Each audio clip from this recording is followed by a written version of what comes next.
Vamos a continuar. Habíamos quedado en que estábamos viendo lo que era el principio de momentum y de energía.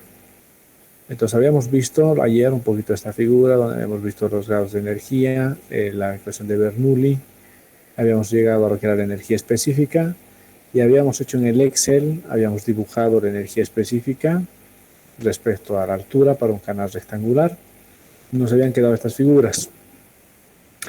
Habíamos visto las tres, cuando aumentaba el caudal, cuando bajaba el caudal, que era lo que pasaba.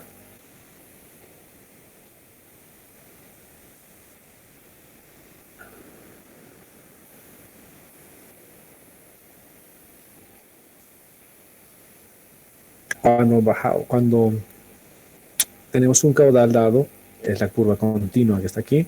Si voy aumentando el caudal, la curva se va alejando hacia la derecha. Y si voy disminuyendo el caudal, la curva se va acercando hacia el origen, hacia la izquierda. Entonces habíamos sacado varias conclusiones de esta figura. Una de las principales es que existía un mínimo en la energía específica y en este mínimo se daba la altura crítica. Entonces habíamos derivado la función de la energía específica, la habíamos igualado a cero y nos daba la altura crítica. En la relación de la altura crítica habíamos encontrado que la altura respecto a la carga de agua, esta era YC, que era la altura crítica, y la carga respecto a la energía, la velocidad, que era la energía cinética, se iba a igualar a d medios de la profundidad hidráulica sobre 2. Y de este principio les he dicho que vamos a calcular aquí en adelante la altura crítica, que vamos a usar este principio que está aquí, que es la ecuación 314, para encontrar de aquí en adelante la altura crítica. Pues siempre que nos pidan encontrar la altura crítica, ustedes parten de esta ecuacióncita. Saben que la velocidad va a ser caudal sobre área, y este 2 puede ser despreciado en ambos lados. Entonces, de esta ecuacióncita pueden siempre partir para encontrar la altura crítica. Esta ecuacióncita parte de que la energía cinética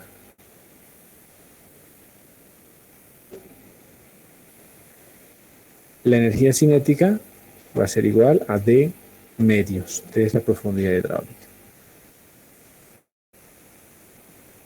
Una cosa, por si acaso ahora les digo, ¿no? Todos los que entran con correo institucional pueden entrar a la sala. La gente que no está con correo institucional no voy a permitir entrar a la sala. Entonces, ¿por qué? Porque ya estamos con más de un semestre, 2 semestres ya manejando correos institucionales, y la gente que se inscribe a este curso con el correo institucional, con el correo de estudiante que tiene, la dirección de correo de estudiante que tienen, entonces esa es la que les permite entrar a la sala directamente.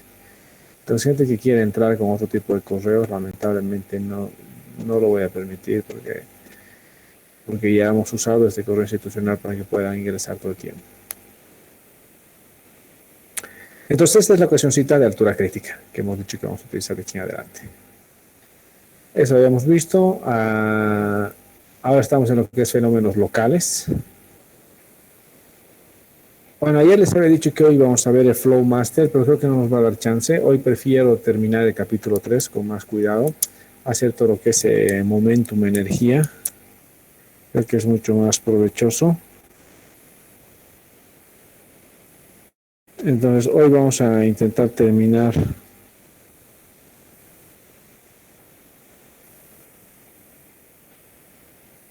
lo que es el momentum, energía, y hacer algún tipo de ejercicio. Y así la próxima clase ya podemos pasar un poquito a los ejercicios que tienen ustedes en su práctica y hacer el ejercicio con el Flow Master. Entonces, hoy no nos va a dar chance para hacer el Flow Master.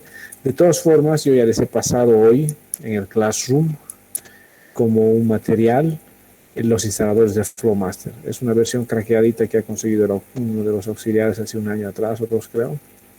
Y es bastante buena, es la versión 8. Está bastante bien ese Flow Master, me parece que es más que suficiente.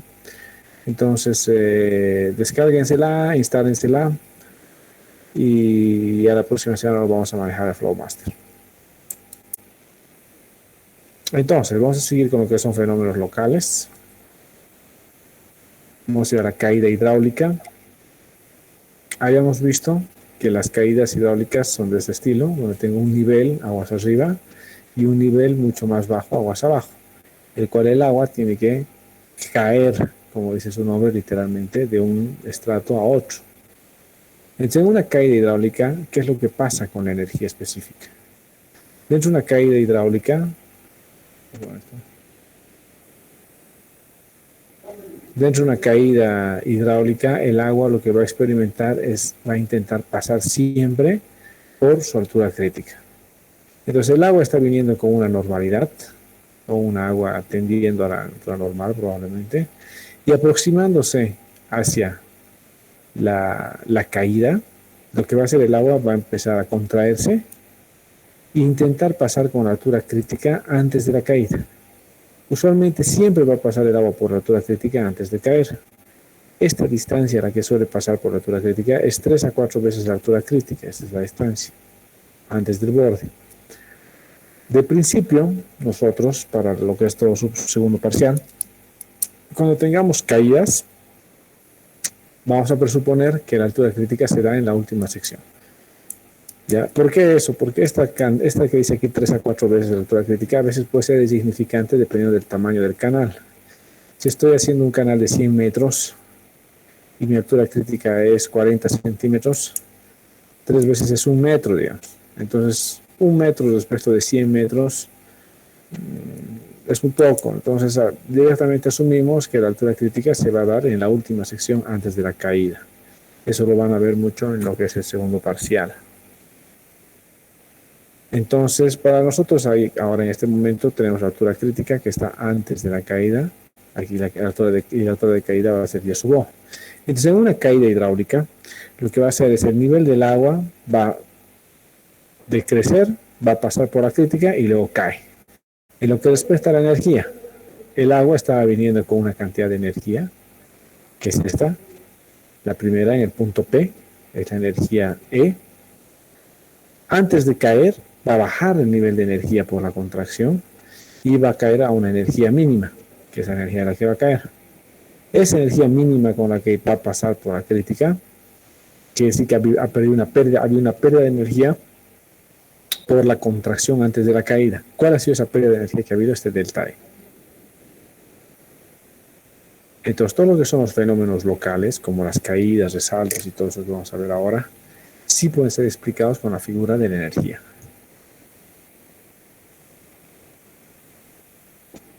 ¿Alguna otra pregunta? ¿Hay alguna pregunta de esto? De los fenómenos locales, de lo que es la línea de la energía. ¿Ha quedado claro todo lo que hemos visto en la anterior clase? En la anterior clase habíamos visto esto, ¿no? Habíamos hecho este ejercicio de la energía específica. Aquí está la energía específica. Y íbamos cambiando nosotros, aquí está la tablita. Íbamos cambiando los caudales. Habíamos probado con 3 caudales, de 1, 5 y 2. Aquí está esta ecuacióncita de la energía específica. Y para cada uno de los caudales habíamos encontrado variando Y, que era la altura, las distintas energías. Y eso era esto acá, las distintas. Aquí podemos aumentar la línea bisector, como está acá.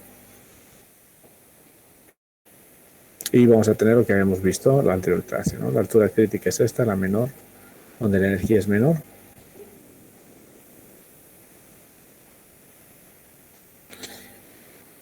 El salto hidráulico, ahora vamos a ver lo que es un resalto hidráulico. Resalto o salto, depende del libro, algunos libros lo traducen como resalto. Los libros como el libro de Ponce directamente le dice salto hidráulica. En inglés es hydraulic jump nomás, entonces depende cómo lo van traduciendo. Aquí Ponce, por ejemplo, le pone salto hidráulico. Es causado por un incremento brusco en la superficie del agua. En un salto hidráulico el flujo cambia de supercrítico a subcrítico. Entonces el agua, aguas arriba, está viniendo en flujo supercrítico.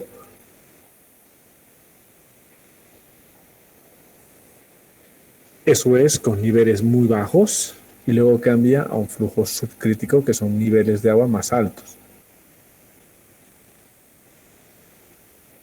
Esto es acompañado por una disipación de energía que luego vamos a poder apreciar en la gráfica de la energía específica. La cantidad de disipación de energía depende de las condiciones de flujo arriba y abajo, o sea, depende cuán fuerte es el resalto hidráulico. para ver cuánta energía se ha disipado.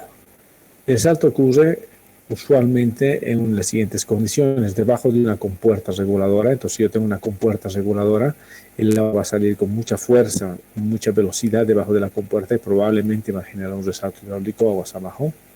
En la base de un vertedero, porque el agua después de un vertedero va a coger mucha velocidad, entonces va a producir un resalto hidráulico. A lo largo de un canal, cuando la pendiente de fondo cambia repentinamente de una pendiente alta a una pendiente baja. En esas circunstancias es muy probable que se dé un resalto hidráulico. Entonces, con ese principio de resalto hidráulico, aquí vamos a ver la figurita. Esta es una foto de un resalto hidráulico donde vemos que el agua está viniendo de este sentido y está yendo hacia allá, está viniendo de izquierda hacia derecha. Entonces el agua está viniendo con alta velocidad, bajo tirante. Aquí sucede el resalto hidráulico y luego termina con un tirante más alto.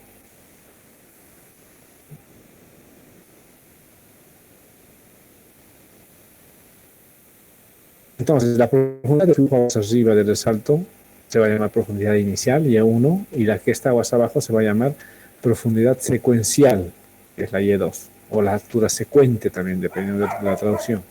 Estas profundidades se muestran en la curva de la energía, como vamos a ver ahora. Entonces, un resalto hidráulico, el agua está fluyendo de izquierda a derecha, en la figura aquí del medio, ahí está la flechita, donde el agua está viniendo en un estado supercrítico, por eso tiene profundidad, es un estado supercrítico porque el agua está viniendo con una alta velocidad y un tirante bajito. Hacia aguas abajo tengo una condición que más bien es al revés, tengo una condición subcrítica porque el agua tiene un tirante muy alto y tiene velocidades bajas. Esto puede ser porque aguas abajo hay una grada, digamos, donde el agua sube, o hay una compuerta que ha hecho que suba el nivel del agua, o hay un vertedero que ha hecho que el nivel del agua suba. Entonces sube hasta aquí. Y aquí se ocasiona el resalto hidráulico. El resalto hidráulico, como decía en el texto, es la única manera de pasar de un flujo supercrítico acá a un flujo subcrítico. Es la única manera de hacer esta transición de flujo supercrítico a subcrítico, es pasar por un resalto hidráulico. No hay otra manera, no hay una manera de que puedas volverlo esto una curvita suave para pasar, no existe. La única forma de pasar de un flujo supercrítico a un flujo subcrítico es el resalto hidráulico. Si vemos la curva de la energía específica, que es esta, tengo aquí la energía específica, veo la altura a la que está aproximándose el agua. Veo, choco acá y me va a dar la energía 1. La energía 1, Y1. Entonces el agua se está aproximando con una energía sub 1 y una altura Y1. Va a resaltar y luego del resalto va a terminar el agua con una altura sub 2, que sería Y sub 2, pero con una energía sub 2, que sería esta energía sub 2. Entonces, ¿qué ha pasado con la energía de la energía 1 a la energía 2? ¿Qué ha pasado con la energía antes y después del resalto? A ver, pónganme en el chat o tomen el micrófono. ¿Qué pasó con la energía? El agua venía con una energía E1 y después del resalto ha terminado con una energía E2. ¿Qué ha pasado con la energía? ¿Ha subido? ¿Ha bajado? ¿Perdón? Ha bajado. La energía ha bajado, ¿no? Se ha perdido energía. Y esa energía que se ha perdido, ¿debido a qué es? Esa pérdida es debido al resalto hidráulico. Pues el resalto hidráulico lo que hace es genera estos flujos helicoidales, genera una turbulencia extrema, y esta turbulencia hace que se disipe la energía. Se disipa la energía interna. Entonces, esa disipación de energía que ha habido la puedo medir aquí, delta E. Es la cantidad de energía que se ha disipado por el resalto hidráulico.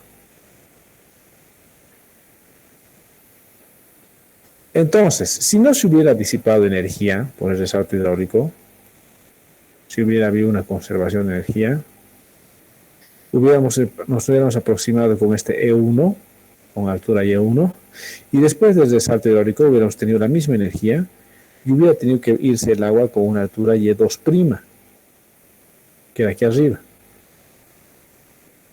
Pero como se ha disipado, ha terminado con esta altura Y2, entonces la cantidad de energía disipada es justamente este delta E que aparece aquí, que es el mismo delta E que aquí. Entonces, en un resalto hidráulico, la energía se disipa.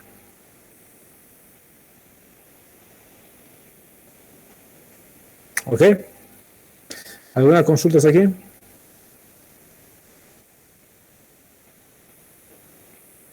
Y el choque que da entre el agua que va y el agua que viene, eso es muy fuerte.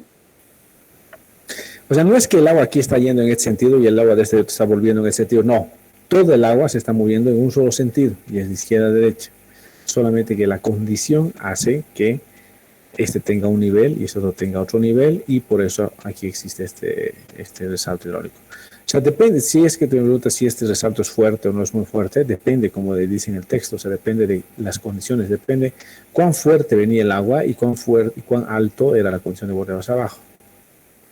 De esta diferencia de esos dos depende cuán fuerte es este resalto hidráulico.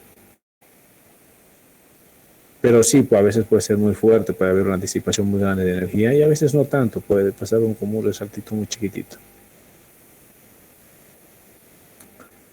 Vamos al principio de cantidad de movimiento o momentum. Entonces, la cantidad de movimiento M es igual a la fuerza integrada a lo largo de un periodo de tiempo o la masa por la velocidad. Entonces, M, que es la cantidad de movimiento, va a ser igual a la integral de F por dt. La fuerza por diferencial de tiempo o a la masa por la velocidad, como lo dice la segunda ley de Newton. El flujo de cantidad de movimiento o fuerza F de un flujo con una velocidad v a través de una sección de área se repite a continuación como F va a ser igual a F es la fuerza,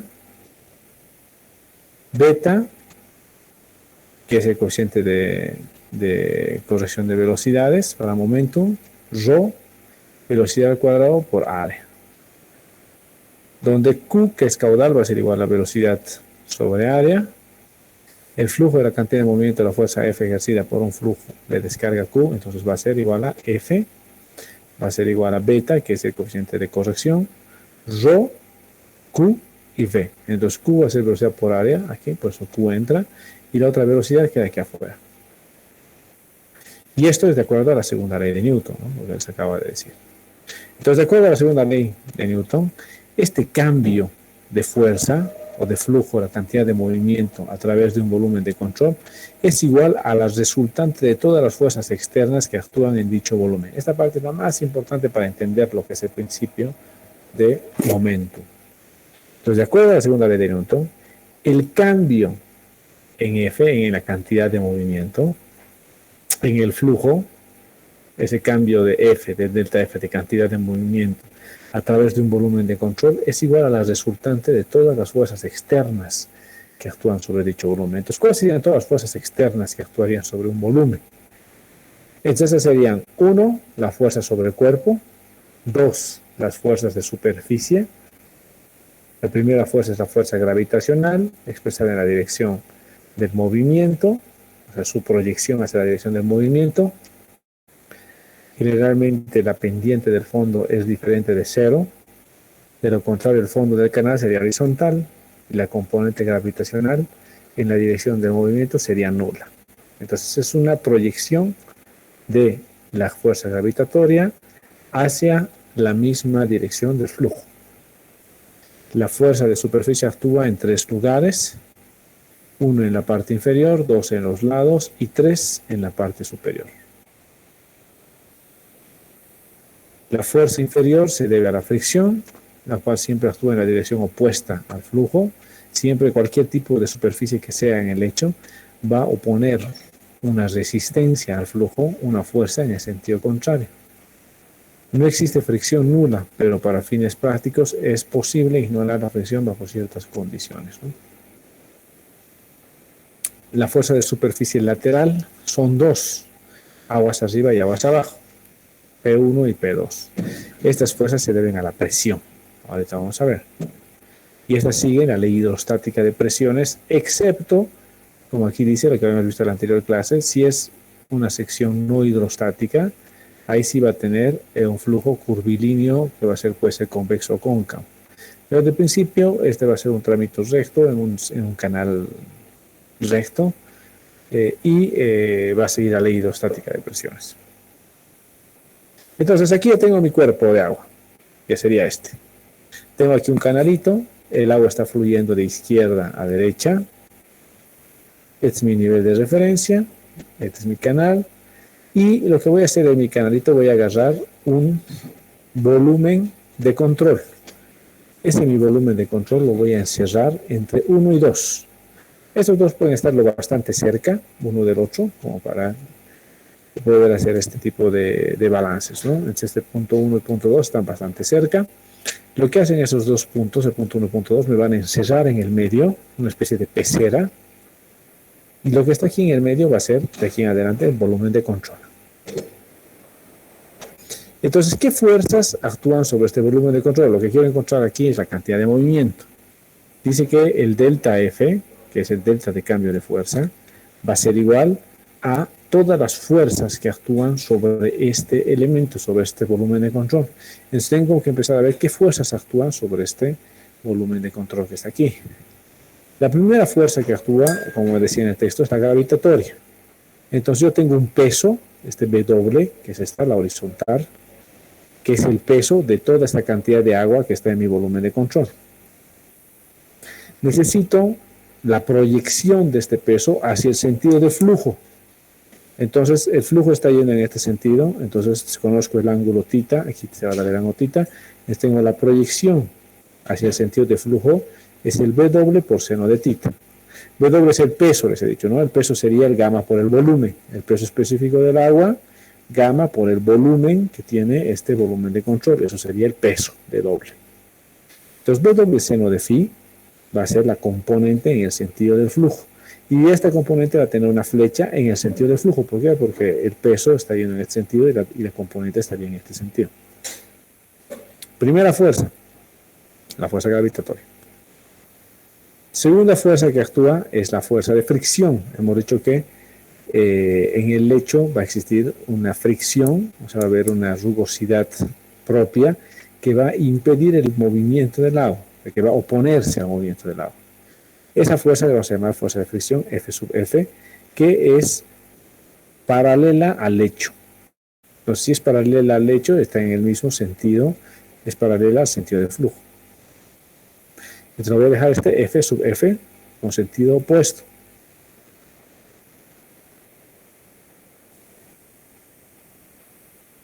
La tercera fuerza que actúa son las fuerzas debido a la presión.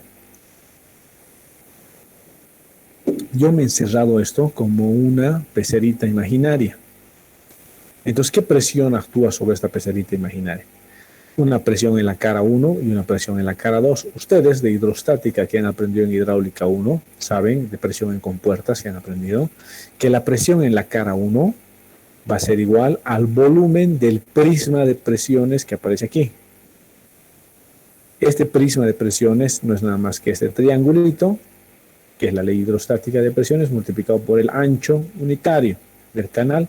Con eso voy a tener el volumen del prisma, y el volumen del prisma es la magnitud de la fuerza que actúa debido a la presión.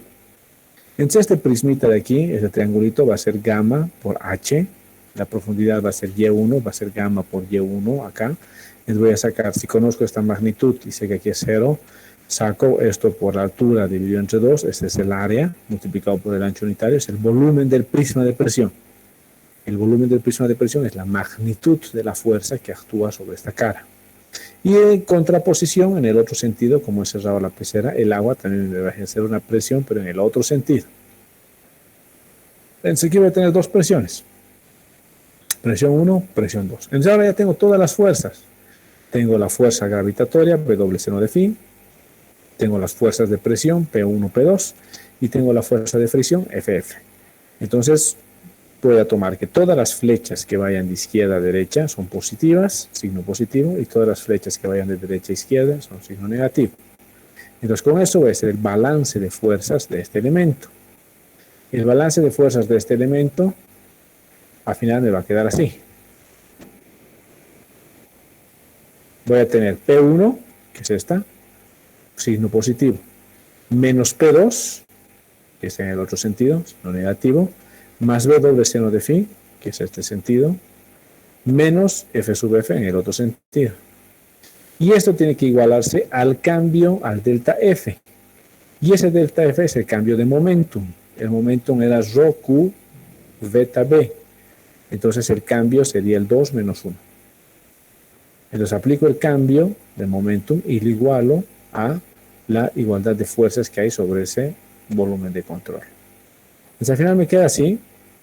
De aquí lo que voy a hacer es, aquí tengo rho, que va a ser igual a gamma sobre gravedad. Entonces gamma sobre gravedad, caudal, beta, y aquí tengo la función en unidades de peso, que es la 323.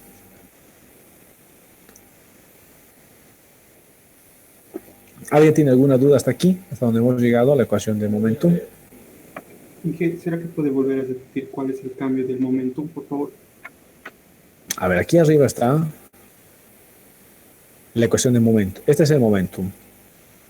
Este es el momentum F, la fuerza F, ejercida por un flujo de descarga Q y una velocidad V es esta. Es la fuerza F. Entonces, el cambio de delta F en el flujo de cantidad de movimiento a través de un volumen de control es igual al resultante de todas las fuerzas que actúan. Esta parte es hecho que tienen que aprenderse. Es este cambio del delta F en el flujo de cantidad de movimiento a través de un volumen de control es igual al resultante de todas las fuerzas. Entonces este delta F va a ser, como dice delta, va a ser del 2 al 1. Entonces voy a agarrar esta F, que es la fuerza, y voy a poner este beta, que es el coeficiente de corrección de velocidades, rho, que es la densidad, Q, caudal, y B, la velocidad en el punto. Lo voy a hacer de 2 a 1, porque es el cambio. Entonces un delta. Entonces por eso aquí está de 2 a 1.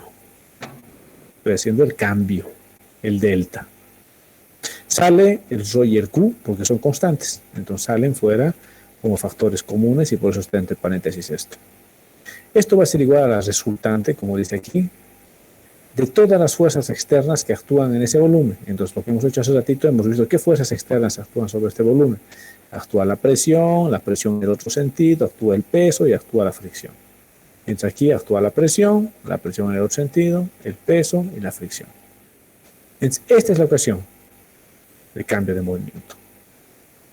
A esta ecuación de cambio de movimiento, lo único que aquí he hecho es el rho, lo hemos sustituido por gamma sobre g. Tengo la ecuacióncita. Y ahora lo que voy a hacer es encontrar estas ecuacioncitas de cada una de ellas. Por ejemplo, la presión sub 1, yo sé que es el volumen de este prisma de presiones. Entonces, el volumen de este prisma de presiones va a ser, primero, el área de este triángulo.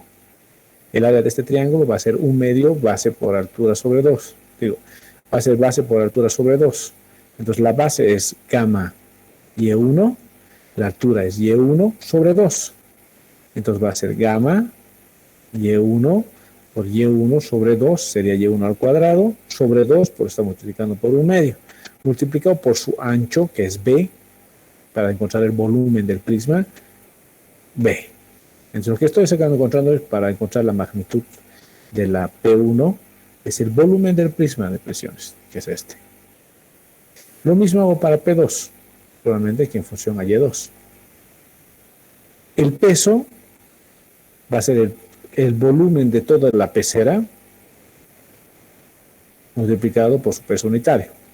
El volumen de esta pecera va a ser, aquí tengo Y1, aquí tengo Y2. Si quiero sacar un Y medio, voy a sacar el promedio entre Y1 y Y2 y voy a tener una altura promedio de todo este volumen de control.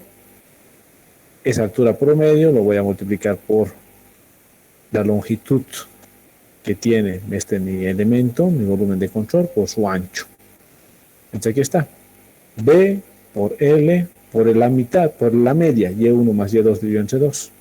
Todo esto multiplicado por el peso específico del agua gamma es el peso de ese volumen de control. Su proyección va a ser gamma seno de ti, seno de tita. Entonces ya tengo P1, ya tengo P2, ya tengo gamma seno de tita. Este seno de tita no es nada más que la pendiente. Entonces este seno de tita para mí va a ser la diferencia entre dos zetas, Z1 menos Z2.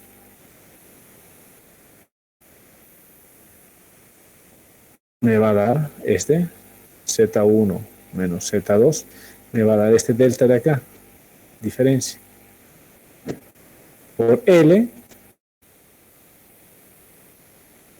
Z1 menos Z2 dividido entre L es la pendiente, pero aquí como divido entre L y aquí se multiplicaba por L, L con L se va y me queda esta ecuacióncita. Esta ecuacióncita es la proyección respecto al sentido de flujo de la fuerza debido a la gravedad. Y lo mismo ahora aquí tengo la F sub F, que es la fuerza debida a la fricción, que tiene que ver con la caída de la pérdida de la energía de la fricción, HF, que va a ser 1 medio gamma V es el ancho y la altura promedio. En la cual HF, disipación de altura o la pérdida de carga debido a la fricción.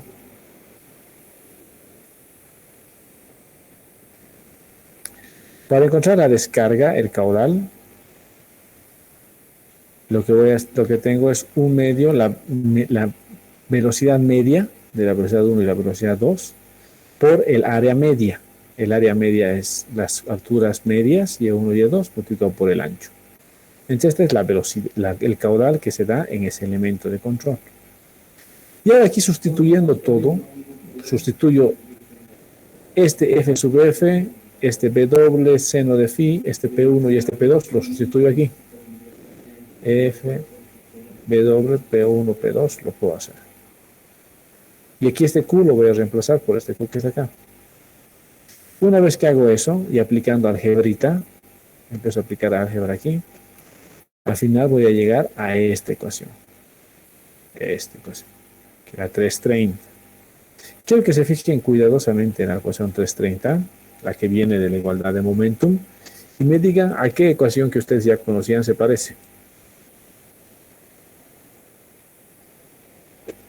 ¿A qué se parece esta ecuación? Bernoulli.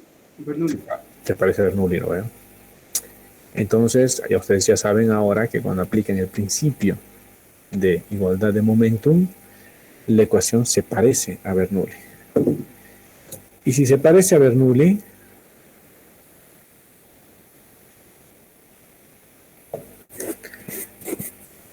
se parece en términos a Bernoulli, pero no se parece en el principio que engloba la ecuación, ni en cada uno, o sea, ni en cada uno de los términos exactos. Este Z1 sigue siendo a la altura respecto de un datum, este Y1 sigue siendo la altura de agua, las velocidades siguen siendo las mismas, velocidad 1, velocidad 2, pero aquí ya no es alfa como en Bernoulli.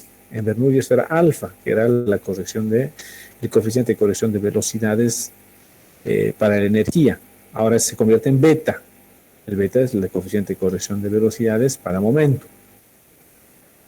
Y otra cosa que aparece es este HF', porque en Bernoulli solamente era HF, que era la pérdida de la energía.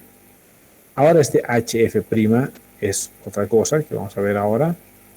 Existen varias diferencias importantes entre esta ecuación, que es la 330, que es la de momentum, y la 35, que era la ecuación de Bernoulli. La energía es un escalar, por lo tanto la ecuación 35 es una ecuación escalar. La cantidad de movimiento es un vector. Esta ecuación se deriva de una ecuación vectorial. Son las principales diferencias. La siguiente, los coeficientes de distribución de velocidades son distintos a los coeficientes de distribución de presión. Unos son los coeficientes de Coriolis y otros son los de Boussinesky. Por eso unos son alfa y otros son beta, como estos. Y finalmente, lo más importante es que la disipación de energía en la ecuación de Bernoulli es HF.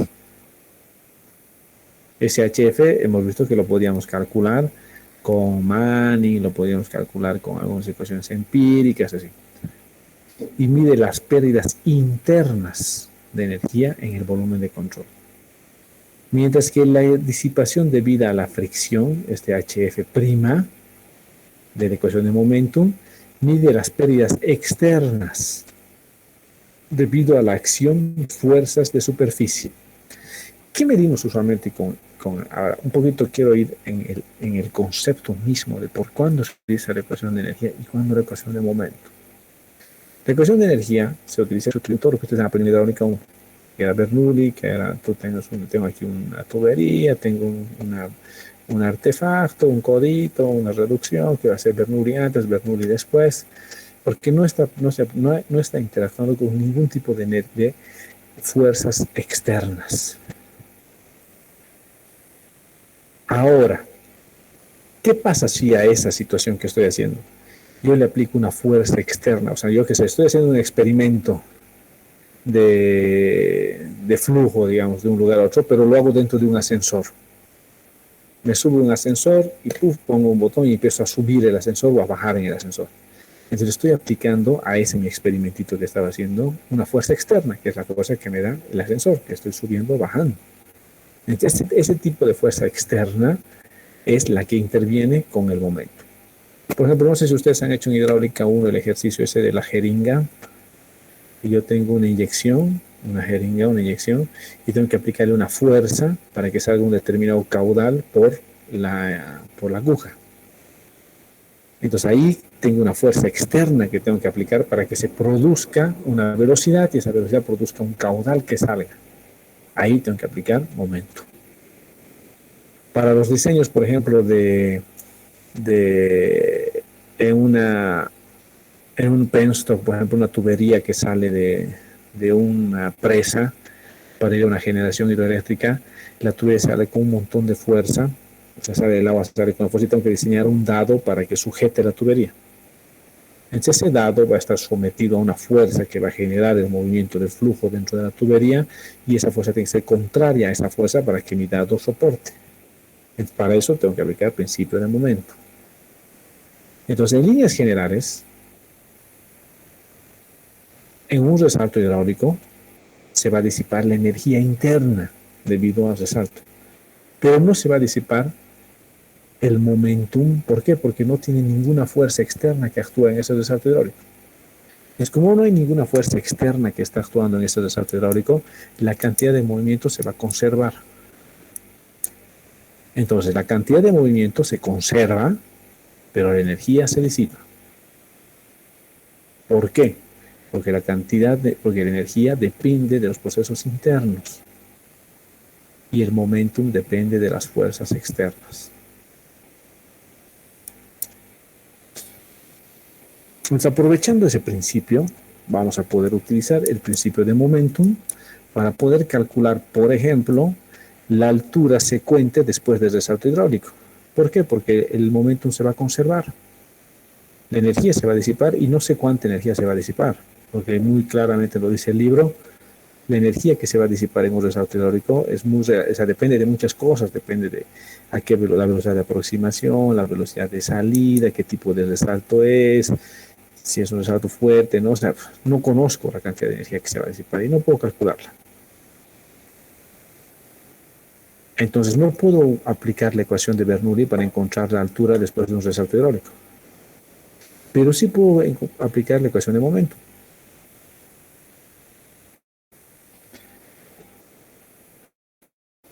Es como dice que a pesar de que la ecuación de Bernoulli es similar a la ecuación de momentum, no son equivalentes. La ecuación de Bernoulli, la 3.5, se utiliza para el flujo permanente gradualmente variado, mientras que la ecuación 3.30 se utiliza para el flujo no permanente gradualmente variado. Entonces puedo utilizar el flujo no permanente, es decir, cuando tengo hidrogramas, y la ecuación de Bernoulli tengo que utilizar el flujo permanente, que es lo que ustedes han estado haciendo en todo lo que han visto en hidráulica 1 y lo que estamos viendo ahora en hidráulica 2. La ecuación 330, que es la de momentum, considera las fuerzas de inercia que se presentan en el flujo no permanente gradualmente variado. Finalmente, el principio de la cantidad de movimiento se aplica a los problemas donde las fuerzas desempeñan un papel preponderante. Tiene que haber fuerzas externas. Por lo general, el principio de conservación de energía se utiliza en casos de flujo permanente, mientras que el principio de conservación de la cantidad de movimiento se utiliza en flujo no permanente. El salto hidráulico, el cual es rápidamente variado, es una excepción. Ambos principios, energía y cantidad de movimiento, se utilizan en la solución de un resalto hidráulico. Entonces ahora vamos a ir, recuerdan, con la ecuación de Bernoulli, que era la ecuación de energía, de conservación de energía, hemos podido derivar la energía específica. Ahora con la ecuación de conservación de momentum, que es la conservación del cambio de fuerzas, vamos a derivar la fuerza específica. Entonces, ¿qué es la fuerza específica? Yo tenía aquí mi cambio, este es mi cambio de momentum, y lo que voy a hacer es que en el otro lado tenía todas las fuerzas que actuaban, ¿no? Que era la fuerza P1, la fuerza P2, tenía la fuerza de gravitatoria y tenía la fuerza de fricción. Entonces ahora voy a eliminar la fuerza gravitatoria y la fuerza de fricción. ¿Por qué? Porque voy a suponer que mi volumen de control es muy chiquitito. Si mi volumen de control es muy chiquitito, voy a suponer que este L se hace muy chiquitito. Si el L se hace muy chiquitito, entonces el volumen de este cuerpo se hace muy chiquitito. Y si su volumen se hace muy pequeñito, entonces su peso se hace muy pequeñito, entonces se hace despreciable. Lo mismo que la fricción. Mientras más pequeñito sea mi volumen de control, cada vez se hace más pequeño, más diferencial. Entonces esta longitud, que es la que interviene para encontrar esta F, sobre F, se va a hacer más pequeña. Entonces, mientras yo más reduzca este volumen de control, la componente de la gravedad y la componente de la fricción se van a hacer cero. Y eso es lo que estoy haciendo. Lo estoy reduciendo mi volumen de control hasta que esos dos sean despreciables. Es como son despreciables, ya no los anoto. Y solamente se va a igualar a las fuerzas debido a la presión. Mis coeficientes de Bursinski los voy a hacer igual a 1. Al beta 1 y beta 2 voy a asumir que es igual a 1. Y al final va a quedar esta ecuación, que es gamma dividido entre g, que es el rho, q, velocidad 2 menos velocidad 1 entre paréntesis, va a ser igual a P1 menos P2. Voy a reemplazar aquí estas velocidades por caudal sobre área. Caudal sobre área, caudal sobre área. Y las presiones las voy a reemplazar por gamma, que es la presión unitaria, Z, que es la distancia Z medida desde el centroide del área hasta la superficie del agua, y A, que es el área. Entonces la fuerza de presión P que actúa en una sección de área A y distancia Z barra, medida desde el centroide del área hasta la superficie del agua, va a ser este P. Entonces esto yo voy a reemplazar acá en este P1 y P2. Aquí está, P1 y P2, y me va a quedar esta ecuación. Entonces caudal elevado al cuadrado, gravedad, área 1 más Z1 barra por A1 igual a caudal al cuadrado, área 2 aquí dividido entre G área 2, más Z2 área 2. Entonces en cada uno de los dos lados, lo que voy a tener ahora es lo que voy a llamar la fuerza específica. Esa fuerza específica F va a ser lo que viene en cada uno de los dos lados, que va a ser igual al caudal elevado al cuadrado, dividido entre gravedad por área, más Z por A. Este Z, ya hemos dicho, es la distancia medida desde el centroide del área hasta la superficie libre. Entonces, lo que yo necesito conocer ahora es el centroide del área. Esta es mi sección. Aquí tengo mi centroide y el Z se mide del centroide a la superficie. Este es el Z. Entonces ahora ya puedo yo encontrar la curva de las fuerzas específicas. ¿Por qué? Porque la curva de fuerza específica es esta. ¿Está en función a qué la curva de la fuerza específica? Está en función a el caudal, que es dato, la gravedad, el área, que es una función de la geometría, y el Z, que es una función de la altura también, porque si estamos hablando de secciones que son simétricas, el Z barra va a ser igual a Y medios, a la altura media, a Y medio, a la profundidad de dividido entre 2. Entonces al final sigue siendo que todo F es una función de Y. Lo mismo que la energía específica. Recuerden, la energía específica era una función de Y. Entonces la fuerza específica también es una función de Y al final. Yo puedo graficar esta fuerza específica, igual que hace rato, igual cuando grafiqué la energía específica respecto de Y, ahora puedo graficar la fuerza específica respecto de Y. Solamente tengo que copiar esta ecuación y graficar en el Excel. Y eso ya lo he estado haciendo Donde tengo aquí la ecuación de la fuerza específica, que es esta. Fuerza específica es igual a caudal dividido entre gravedad por área más ZA. Entonces aquí están las tres ecuacioncitas de la fuerza específica. Lo voy a poner con otro colorcito, así rojo. Y estas tres son de la energía específica. Entonces ahora voy a calcular la fuerza específica, que está aquí. Y la fuerza específica dice caudal elevado al cuadrado. Ahí está el caudal, este azul, que es la celda C3 elevado al cuadrado. Dividido entre gravedad por área. La gravedad era la celda C2 por el área, que era la base por altura. Aquí tengo la base. La altura era esta, la celda B6. Más el centroide, como es una sección rectangular y simétrica, va a ser Y medios, B6 sobre 2, por C1, que es este, que es la base, por la altura. Entonces calculo la fuerza específica. Les voy a calcular la fuerza específica para todas las distintas alturas, en función de Y. Y esa la voy a graficar. Y la fuerza específica es esta. F. Entonces me va a dar una curva. Si se fijan, es un poco similar a la curva de la energía específica. Esta es la curva de la energía específica. Esta. Y ahí está su bisectriz, ¿no? La curva de la fuerza específica es un poco similar, pero no es la misma, o sea, es distinta, pero es similar. Igual es una polinómica, entonces al final va a tener igual esta forma y va a tener igual un mínimo. Y al igual que en la energía específica, cuando la energía específica es mínima, se presenta la condición crítica. Lo mismo pasa con la fuerza específica. Cuando la fuerza específica es mínima, se va a presentar la altura crítica. Eso lo puedo hacer derivando la ecuación de la fuerza específica. Creo que está aquí la derivada. A ver, aquí está. Esto lo vamos a hacer en el libro, ya no lo vamos a hacer en la pizarra. Entonces aquí derivo la fuerza específica respecto de la altura y lo igual a 0 para encontrar el mínimo. Entonces aquí de la derivada saco derivada de A respecto de Y, hemos dicho que era el ancho superficial T, y la derivada ZA respecto de ZY, Z sale, Z por A. Entonces derivada de ZA va a ser A por derivada de Y, porque esto pasa al otro lado a multiplicar. Reemplazo esto, la derivada de F respecto de Y va a ser igual a este término, más A igual a 0. El A pasa al otro lado, el signo de este negativo se vuelve positivo. Derivada de A respecto de Y, hemos dicho que es T, de ancho superficial. Este ancho superficial pasa aquí a dividir.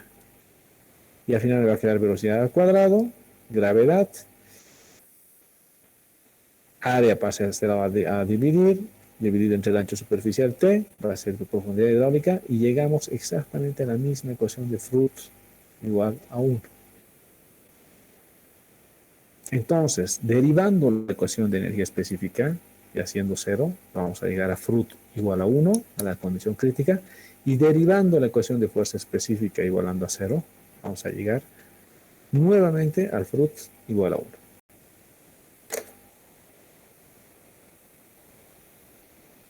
Entonces, lo que acabo de demostrar es lo que aquí estoy viendo en la figura. Cuando la fuerza específica es mínima, estoy en la condición crítica, que es la misma que cuando la energía específica es mínima, estoy en la condición crítica. ¿Qué pasa en un resalto hidráulico? Entonces aquí tengo mi resaltito hidráulico. La altura antes del resalto hidráulico es esta línea roja que acabo de poner aquí. Entonces donde la roja se intersecta con E, va a ser la energía que tenía el agua antes del resalto. En este caso va a ser 1.55 la energía que tenía. Luego del resalto hidráulico va a terminar con esta energía que está aquí arriba. Entonces voy con esta otra energía, choco. ¿Y qué cantidad de energía tiene? 1. Entonces, ¿cuánta energía ha perdido en el resalto hidráulico? A ver, pónganme en el chat. ¿Cuánta energía ha perdido en el resalto hidráulico? A ver, aquí fíjense. 0,055. 0,55, ¿no? Exacto, 0,5, 0,5, 0,55. Esa es la energía que ha perdido. Pero si yo continúo con estas gráficas, con estas líneas rojas y voy hasta la fuerza específica, me doy cuenta que fuerza específica ha perdido o no ha perdido. A ver, miren. Exacto, eso es lo que nos interesa. Se pierde energía, pero no se pierde fuerza específica en un resalto hidráulico. Entonces, en un resalto hidráulico la fuerza específica se conserva. La energía se pierde.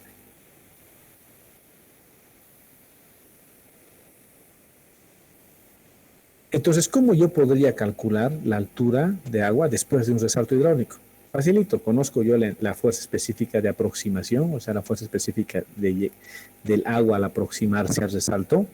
Y como sé que la fuerza específica no se, no se pierde, sino se conserva, esa misma fuerza específica que está aquí, la voy a utilizar para calcular este segundo Y, este nuevo Y. A este nuevo Y que voy a calcular con la misma fuerza específica se llama las alturas secuentes. Anótense eso. Hemos dicho que dos puntos que tienen la misma energía son conjugados. Dos alturas que tienen la misma fuerza específica son secuentes. Entonces, esos son términos que no hay que olvidarse nunca y no hay que confundirse nunca. Cuando yo te digo calcula la altura secuente, inmediatamente tú tienes que saber que estás calculando la altura que tiene la misma fuerza específica. Si yo te digo que calcules la altura alterna o la altura conjugada, te estoy diciendo que calculas alturas que tienen la misma energía específica. El ejercicio que hemos hecho el otro día en la pizarra. Hemos calculado las alturas alternas o conjugadas, porque eran las alturas que tenían la misma energía específica. Entonces yo les puedo decir que calculen las alturas alternas, ¿sí? Con la misma energía específica, pero también les puedo decir que calculen las alturas secuentes. Y las alturas secuentes es con la misma fuerza específica.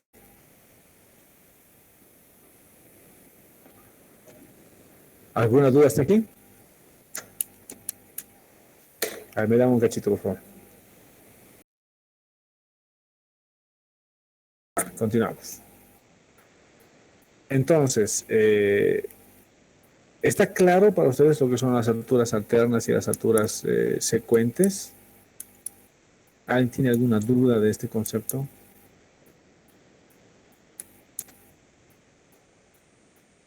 ¿Alguna consulta de esto?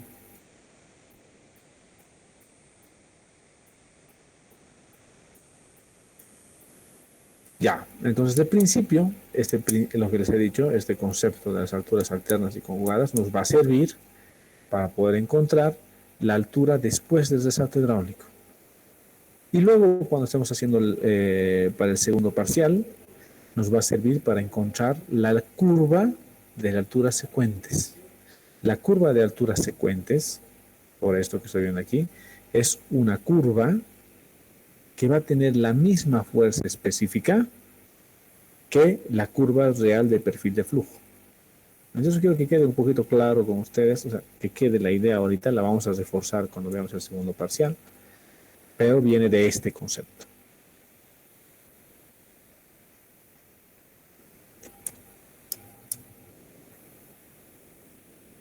Entonces aquí lo mismo pasa, aquí hemos hecho el ejercicio, hemos cambiado los caudales para ver qué pasa con la fuerza específica. Y pasa lo mismo que con la energía específica. Mientras disminuyo los caudales, la curva de la fuerza específica se va aproximando al origen, aquí la amarilla, y mientras aumento los caudales, la fuerza específica se va alejando del origen, aquí la naranja, ¿no?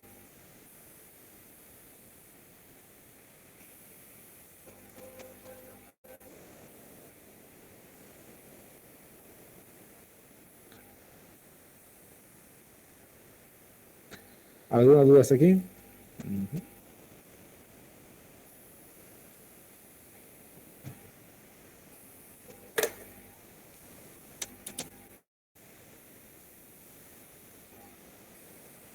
Ya, entonces vamos a ver lo que es el principio. Habíamos visto el principio de la altura crítica. Debemos determinar nosotros que la altura crítica para una sección de este tipo, una sección rectangular como esta, que tiene una base de 1, tiene un caudal determinado de 1, en este caso puede ser, tiene la gravedad, y les pido que encuentren la altura crítica. La altura crítica tiene esta ecuación. Para una sección rectangular, la altura crítica se convierte en una ecuación explícita, que es la ecuación que ayer hemos aplicado, que es caudal elevado al cuadrado, dividido entre la base elevado al cuadrado, por la gravedad, todo esto elevado al 1/3. Entonces la altura crítica me da 0,4671. Ese 0,4671 es exactamente este valorcito que está aquí, ¿no? En la puntadita. 0,4671 es este. 0,4671, cabalito. Entonces la altura crítica puedo determinarla aplicando la ecuacióncita de altura crítica para poder esto. Y puedo ver que coincide la altura crítica con el punto donde la energía es mínima y donde la fuerza específica es mínima. Numéricamente también puedo identificar dónde está este puntito, pero bueno, no tan fácil, porque veo la energía específica y veo dónde está la energía específica mínima. La mínima está aquí, entre estos dos, ¿no? Entre 0. Y si vengo aquí, está entre 0,45 y 0,5. O sea, sé que en el rango de estos dos está la energía mínima, ¿no? Numéricamente. Y es justamente 0,467, ¿no? 0,47 está a la mitad casi. Entonces eso también me permite ver. Numéricamente puedo verlo y también puedo calcularlo analíticamente.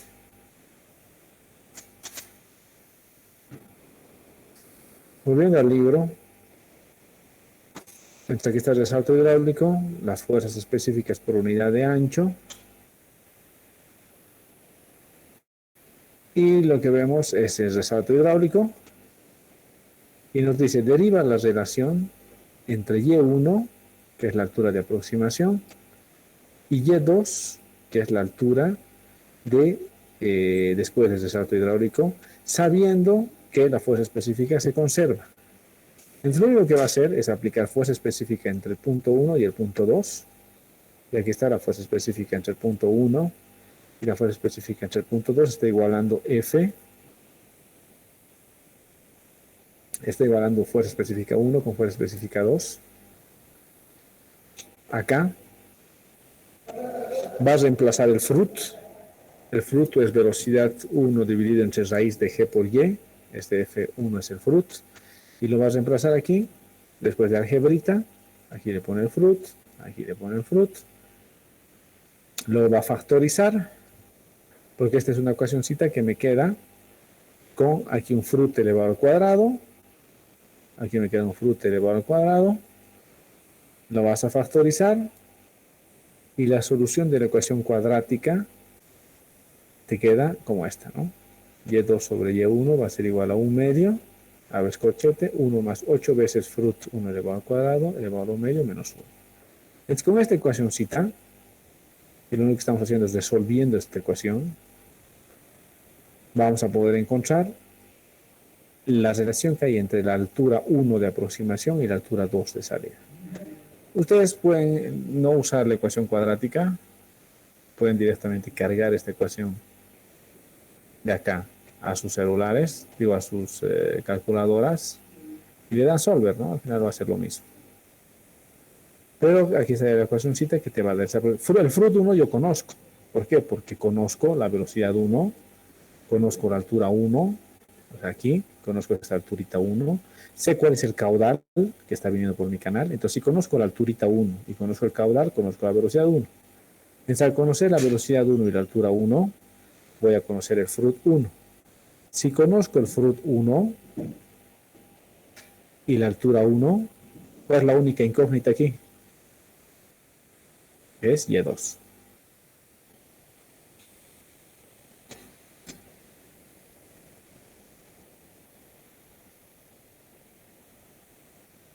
Entonces lo que vamos a hacer es para el ejercicio que habíamos hecho ayer, quiero que me encuentren esta altura Y2, que es la conjugada. La altura conjugada del ejercicio que habíamos hecho ayer. Entonces vamos al ejercicio que habíamos hecho ayer, que era este. Tenemos la condición supercrítica, que es esta de aquí. Lo que habíamos calculado ayer, teníamos la altura, que era 0,2. Teníamos el canalito, que estaba aquí, que tenía una pendiente de 0,01. Tenía un caudal de 1,5. Entonces, conociendo esos datos del caudal de 1,5 y la pendiente de 0,01, y sabiendo que la altura es 0,2, la altura 1, quiero que me calculen la altura conjugada. Entonces lo que vamos a hacer es esto.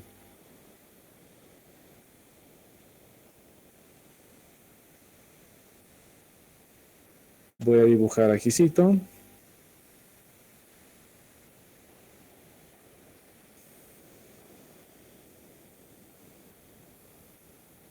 Es el mismo canalito.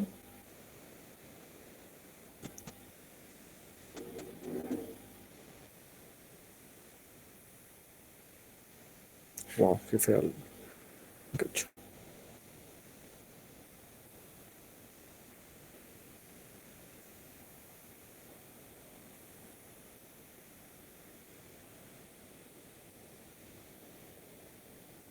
Tengo mi canalito. Y sé que el agua está viniendo con esta alturita, que es este 0,2 que acabo de avisar, es aquí. Sé que el agua va a resaltar. Y sé que después de este salto va a terminar con otra altura. Sé que aquí es el Y1. Y este de aquí es mi Y2. Les estoy pidiendo que calculen el Y2 conociendo Y1. Entonces volvemos a la ecuacióncita y aquí está. Quiero que calculen Y2 conociendo Y1 y saben cuánto es el fruto. El fruto 1, a ver, calculamos el fruto 1.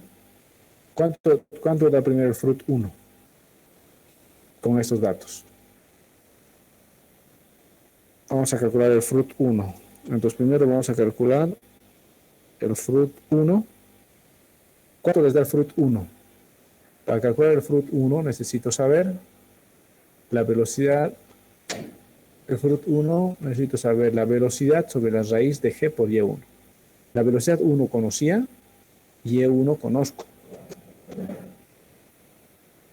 La velocidad está aquí, 7.5. La altura está aquí. Calcúlenme el fruto 1 cuánto les da y pónganme en el chat.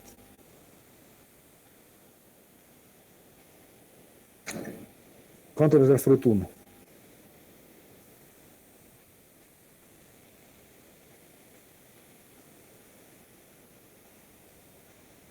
Aquí el fruto 1 va a ser la velocidad sobre la raíz de g por d. O g por y en este caso porque es rectangular. La velocidad es 7.5 y la altura es 0.2.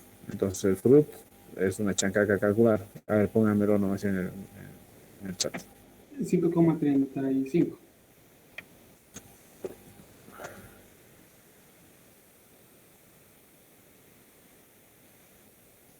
5,35. ¿Alguien ha calculado otra cosa?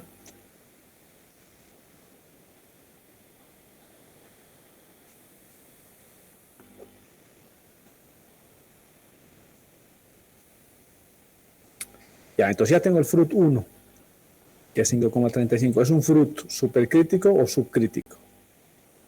¿Es mayor que 1 o menor que 1? Supercrítico. Es un fruto mayor que 1, entonces es un fruto supercrítico. Este es un fruto bastante alto. 5, un número de fruto de 5 es nomás bastante alto. Se puede considerar como un flujo bastante supercrítico. Ahora, como ya tenemos el fruto, que es 5.35, podemos calcular Y2.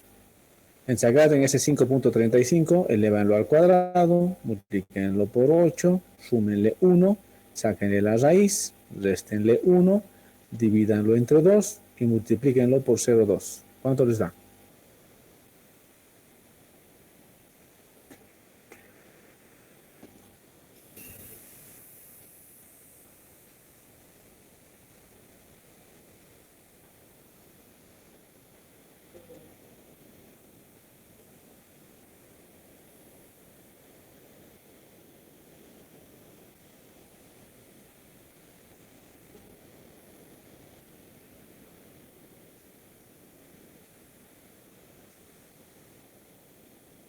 ¿Cuánto les da Y2?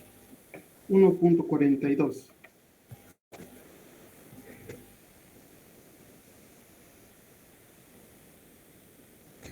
Entonces, si el agua viene con 0,2, luego de un resalto hidráulico, el agua tiene que terminar con 1,42.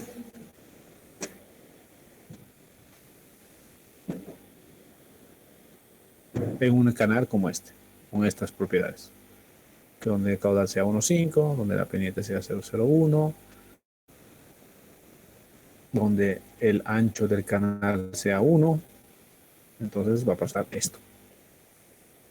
Y luego va a venir con 0,2 y va a terminar con 1,42.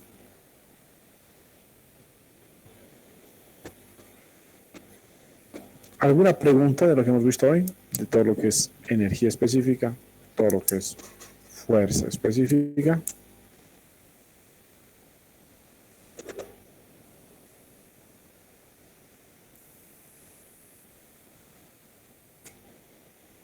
Ya, entonces yo creo que vamos a quedar aquí. Quiero hacerles unas para la próxima semana, para la práctica. El lunes, como va a ser el día de limpieza. Lunes, día de limpieza. A ver, hagamos una cosa. Les voy a confirmar por mensaje al grupo del chat si el día de limpieza va a ser lunes o va a ser martes. Porque parece que el lunes están saliendo aquí toda la gente del laboratorio a hacer un trabajo de campo a Corani. Entonces, si no va a haber nadie el lunes, va a ser muy difícil controlar a todos ustedes y darles los equipos, material para limpieza y todo este tipo de cosas. Por ahí lo vamos a hacer el martes, pero yo les voy a confirmar hasta este jueves, hasta mañana o pasado mañana, el viernes. Ya les confirmo si es el lunes o el martes, el día de limpieza. O sea, la práctica es la próxima semana. Lo que vamos a ver un poco son los días. También dependemos un poco de las cosas que se hacen en el laboratorio, ¿no? Porque las prácticas son aquí en el lab. Entonces, si toda la gente va a estar de viaje el lunes, probablemente lo hagamos el martes. Si más bien la gente va a viajar el martes, probablemente lo hagamos el lunes. Pero yo les mensajeo y les digo, entonces lo que requiero es que todo el mundo se venga con ropa un poquito de trabajo el día lunes o martes, el día de limpieza que va a ser. Vénganse con ropita de trabajo, tráiganse si pueden guantes. Los que tengan machete o tengan un asadón, tráiganse un asadón o machete porque hay que deshiervar, hay que machetear un montón de cosas. Siempre todos los años vuelve a crecer toda la hierba. Entonces hay que volver a limpiar. Entonces los que tengan machete o tengan asadón, tráiganse su machete y su asadón. Y aquí les vamos a dar otro tipo de picotas, otro tipo de material a cada uno de los grupos para que hagamos la limpieza de todos los canales que están afuera. Y esos canales que están afuera en el patio aquí de laboratorios donde nosotros vamos a hacer nuestra práctica. Ya usualmente el día de limpieza todo el mundo viene y se anota en las listas por grupos. Entonces usualmente todos los que han venido a limpiar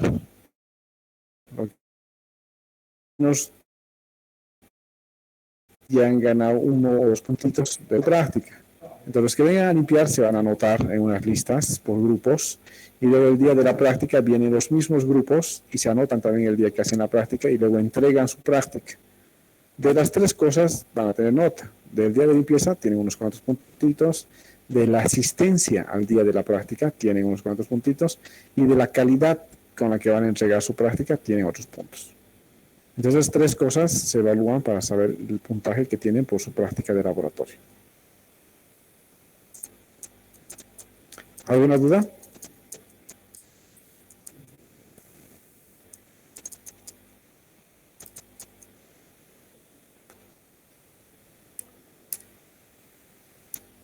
Entonces déjenme confirmarles hasta el viernes si realmente el lunes va a ser nuestro día de limpieza o el martes.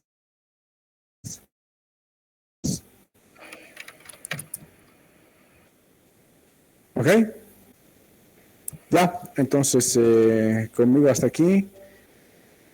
La próxima semana yo creo que ya vamos a fijar las fechas de los exámenes, del primer parcial, segundo parcial y del final. Y ya la próxima semana hacemos la práctica de aforos. Listo, entonces nos vemos conmigo la próxima semana. Gracias, Inge. Hasta la próxima. Nos vemos. Adiós, adiós. Hasta luego, Inge. Chao, chao. Mira, tengo una presupuesto de software. Sí, ¿qué software? ¿El Flowmaster? Sí, de tomar. Ya dime. Soy pero no soy software. ¿Cómo podemos hacer licenciar?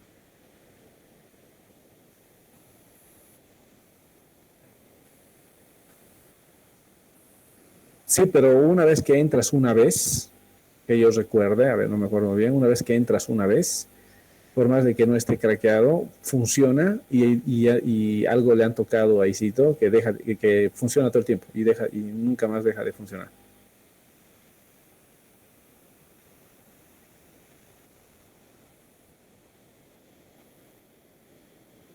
Sí, pero una vez que entra y funciona, luego ya no deja de funcionar. Ok, listo pues. Entonces, nos vemos la próxima semana. Adiós.